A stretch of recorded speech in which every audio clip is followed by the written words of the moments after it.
Mafia is back in a huge way for 2020, and the centerpiece has got to be Mafia Definitive Edition, releasing on September 25th of this year.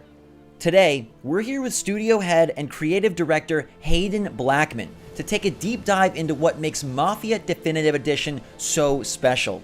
Haden, we're getting close to launch. How are you doing? Pretty good. So I've played a good chunk of the game, and it's incredibly impressive. You're seeing how far it has come since 2002 on your screen, but walk me through, what was the motivation behind returning to the franchise's roots, and what draw you personally to Lost Heaven and Tommy Angelo? Yeah, sure. So really the motivation for doing the Mafia remake and building it from the ground up really came from the team internally. We have a number of veterans from the original Mafia game, some folks that worked on all three Mafia games. And as we were ramping up an original IP internally at Hangar 13, we knew we had some cycles to work on something else. And a number of these folks kind of came out and said, hey, well, why don't we look at remaking the original Mafia? And for me personally, it was really exciting because it was an opportunity for us to, retell this story using everything we've learned, both from a kind of storytelling perspective, but also from a technology perspective, since the original release. And really kind of recreate this experience. And then also have all three Mafia games out at the same time on the same platform. So you could experience the whole trilogy, together in kind of one shot. Yeah, that's such a cool experience. And the city looks gorgeous. The game looks gorgeous. We get a good amount of remasters and remakes these days, but this is specifically Mafia Definitive Edition. From what I've played, it's definitely much more than a simple remaster. But in your eyes, what makes this game the definitive Mafia experience, and why was it important to go beyond just a simple graphical upres? Well, we really wanted to rebuild it from the ground up, partly because we had to. There was no way to take the original game and just upres it and be able to kind of get the graphical fidelity that we need or want, given today's consoles and kind of PC capabilities. So we knew from the outset we were going to have to rebuild everything from the ground up.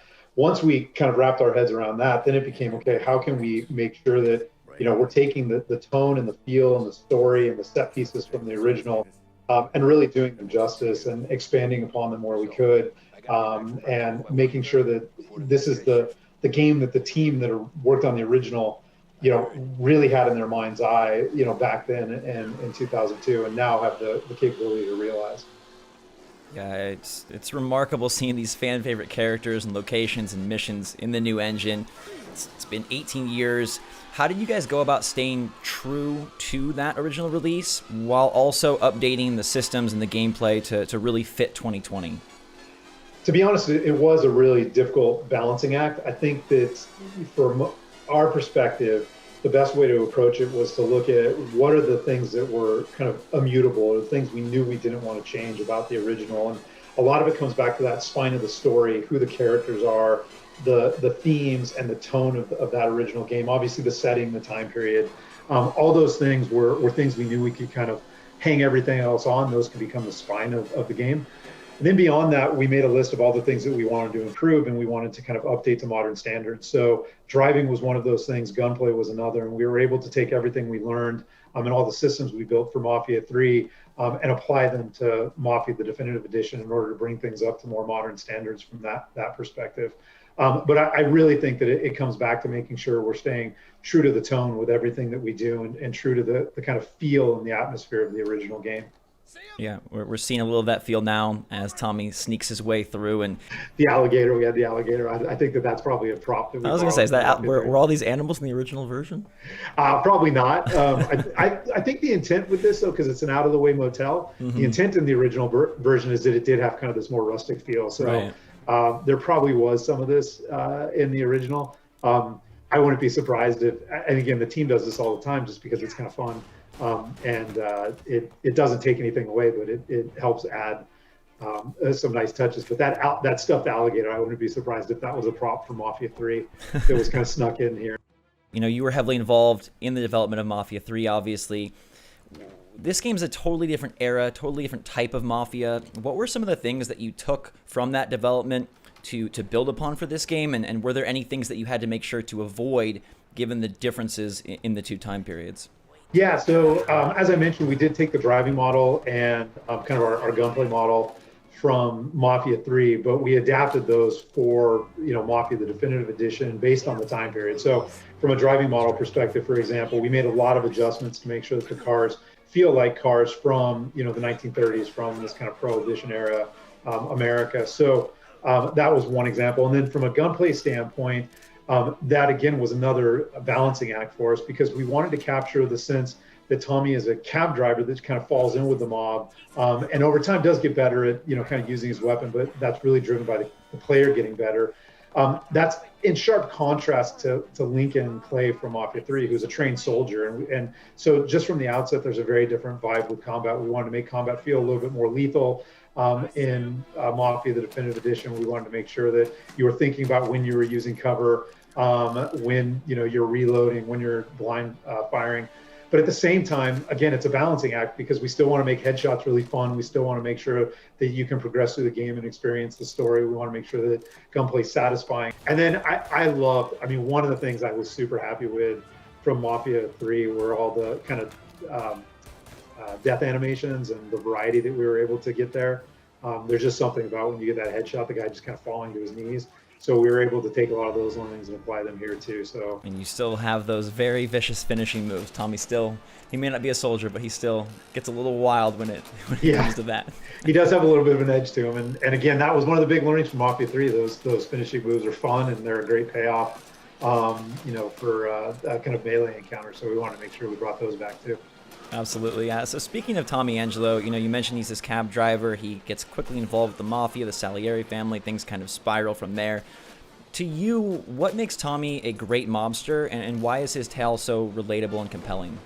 So I think it all starts with him being, hopefully a compelling character. And for me, one of the things that drew me into the story originally was the opening of the game, which, again, this isn't really giving anything away, but when you first meet Tommy, he's actually waiting in a diner for a detective, and you realize that he's going to basically try and make a deal with this detective to essentially sell out the mob in order to protect his family. And I think, that desire to protect your family, protect your loved ones is something that most people can relate to. It's a very primal goal. But Tommy's torn about it, because he knows what it means in terms of kind of betraying the mob. So I think from the outset, again, he's a relatable character. You can kind of understand him. Here, we can kind of see a moment of Tommy talking with Norman. And then from there, we kind of flash back, and you see Tommy kind of almost falling in with the mob by accident, and he gets kind of enticed by the mob, and he gets drawn in by, kind of these two guys that become his best friends, and by Salieri, the crime boss, who is more like a paternal figure, at least initially, than your traditional, I'm going to crack everybody's skulls with a baseball bat mob boss. So, which I think, again, is kind of relatable. We all want to kind of live that good life, and it would be fun to hang out with your friends and, play around on the edges of kind of the law. But, Tommy realizes, as things progress, that there is a dark side to this, and that, he may be in over his head, which I also think is relatable and is a compelling story. The other thing you'll notice is that we're building a kind of a Mafia world here too. So as players go throughout the world, they'll recognize some brands and some signage. We have the Big Break cigarettes, which, are in Mafia 3 as well. And so there's things like that I think are nice little callbacks. One of my favorite things in the game are the collectibles. So we have cigarette cards that you can collect. Those are so cool. Yeah, so they're like, baseball cards, but they reveal the kind of identity and backstory of a mobster from the Mafia franchise. So they're not all, just related to Mafia 1, although, several are. There are others that you can find as you go throughout the game that give you greater insight into other characters that build the franchise, and characters that are maybe only referenced in passing. I think that's really fun then, if you played Mafia 3 first and now you're going back to Definitive Edition to see that the universe is interconnected in that way. Yeah, it's all cohesive, and there's characters that, again, we reference in Mafia 3 that were originally referenced in Mafia 1 or 2, and then they kind of get called back again, and then new characters now that we created in Mafia 3 that we can actually reference now in Mafia 1 because of, because we're remaking it. So right. It's super exciting from that standpoint. Yeah. I love that the game starts with, the scenes, the intimate moments with the detective, and you kind of get to really recognize, wow, these characters look so much better. The game has taken leaps since the original version. I went back and actually watched the gameplay side by side, and it's insane. You guys went and found an all-new cast, you re-recorded the entire VO, you even added some dialogue, you mocapped all the actors. As both a developer and a writer, how does this new level of expressiveness affect the storyline and kind of the impact that the characters and the plot has on the player? Well, I think it's incredibly liberating as a developer. I mean, we're able to basically tell the story with more nuance than maybe we could in the past. We're able to convey things, without using dialogue. You can use a look or a gesture or body language to convey something. We can do a lot more with subtext. The characters don't always have to say what they mean. They can say something, but again, through the tone of voice or through their expression, you get kind of a sense that maybe, they're not saying the whole truth, or you have to read between the lines a little bit. So from that standpoint, I think, it's really freeing for us and allows us to do a lot more than we were able to do in the past. And then, from an art standpoint and a technology standpoint, being able to build a really immersive city that has a lot of atmosphere, that's filled with things like fog and really dramatic lighting, with kind of audio all around you in order to really capture the sense of a living city. I think is also one way we can kind of tell the story of the player's experience. And then lastly, the original obviously had a ton of memorable moments, and all those are delivered on again here. But one of our big mantras and big marching orders for the team was every mission needed a big kind of memorable set piece. That doesn't mean a big over-the-top moment necessarily, but something that you take away from every mission that you're never going to forget. And we were able to really deliver on those, I think, again, because of all the advances and kind of just even how we build games and the technology since the original was released. In the original, Norman is waiting for Tommy in the bar. We switched that because we felt like Tommy's a mobster on the run. He's going to get to the diner early. He's going to sit with his back, as close to a wall as he can and keep his eye on the door, right? So, and that's stuff that we learned from doing research, into the mob on Mafia 3. They always want to have a clear look at the door. And if Tommy's being hunted, he definitely would do that. So he was the one that reached out to Norman and set up the meet. He'd get there first. So we made some tweaks like that. We changed, kind of which information, like in those conversations, who knows what, there's things that Norman knows that Tommy doesn't. And vice versa. And some of those are slightly different just because of the flow of kind of the conversations. This sequence, underwent a lot of work, mostly just because, we wanted to make sure that a lot of the characters were represented, and there's some nice little story beats here as you go and you talk to various characters and you're kind of reminded of their role in the story and their relationship to Tommy. But we wanted this to be a little bit celebratory. But even here, there's a moment where, you don't really get the sense that Sam's kind of a ladies' man in the original, but it was supposed to be part of his character. So, just even adding bits like that, just little moments where we can help develop the characters. It's something that was very difficult to do in 2002. We can do a lot more of now. I think this is my favorite scene in the bit of the chunk that I played. Just like the way the skybox and the lighting hits, like it's just such a beautiful moment.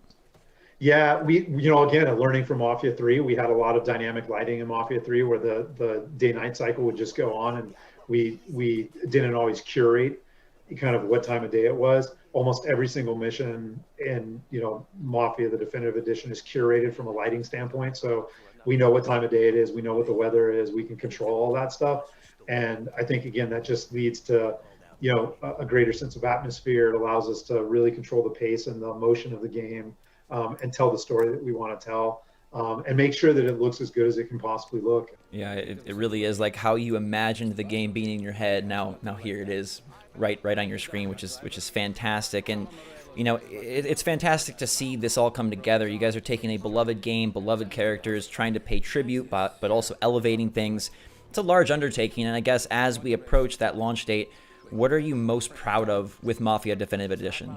Well, so first I would say it's not, from my perspective, it wasn't just a large undertaking. It was also one that had a lot of responsibility attached to it. There was a sense of responsibility that we had to the members of the original team that are still, members of Hangar 13, to make sure that we were allowing them to do this justice, but also, to the fans, right? I mean, the fans of the Mafia franchise are very passionate. They're very vocal, and we appreciate that. And we know that, we're taking this beloved game and we're remaking it. We want to make sure that we do it justice. So that that I think was kind of top of mind for us all along. In terms of where I'm most proud, I'm extremely proud that the team was able to finish the game in the midst of a global pandemic. We moved to a work from home structure back in March, and at that time we didn't have most of our facial animation in the game. There were missions that were still incomplete. There were set pieces that were still being worked on. There were chunks of the city that hadn't been arted up yet. There were huge swaths of sound that hadn't been added. The cinematics hadn't been scored yet. I mean, there was just a tremendous amount of work. The localization, all the translations hadn't been done. Just a huge amount of work that had to be done between March and where we're at today. And despite most of the team working from home and dealing with all the challenges of working from home during a pandemic and juggling family commitments and work, the team really came through, and I'm amazed every day by what they were able to accomplish. And then the fact that we were able to stay true to the, I believe, the tone and the themes of the original game. I think that really comes through. So I'm proud of that, and I'm proud of all the little touches and details we've been able to add. I think that there's more to Polly as a character in the definitive edition than maybe came through in the original, and I'm proud of that. There's more to Sarah as a character than maybe came through in the original. There's a little bit more nuance to the war between the Salieri crime family and the Morello crime family. And again, a lot of that is because we're able to tell the story with more detail and more nuance than they were, back in 2002. And then the team's ability to focus on the big picture, things like vistas and making sure that the city feels alive when you take a step back, all the way down to the smallest details, like how many stars are on, an American flag at this time period, is truly remarkable. And I'm amazed by that, every day too. That's right. Yeah, it's an incredible achievement, and I love that you guys were able to check all the boxes and then add even more flourishes, and it is remarkable given the situation and the year. So kudos to you and the team. Thank you so much for your time today, Haden.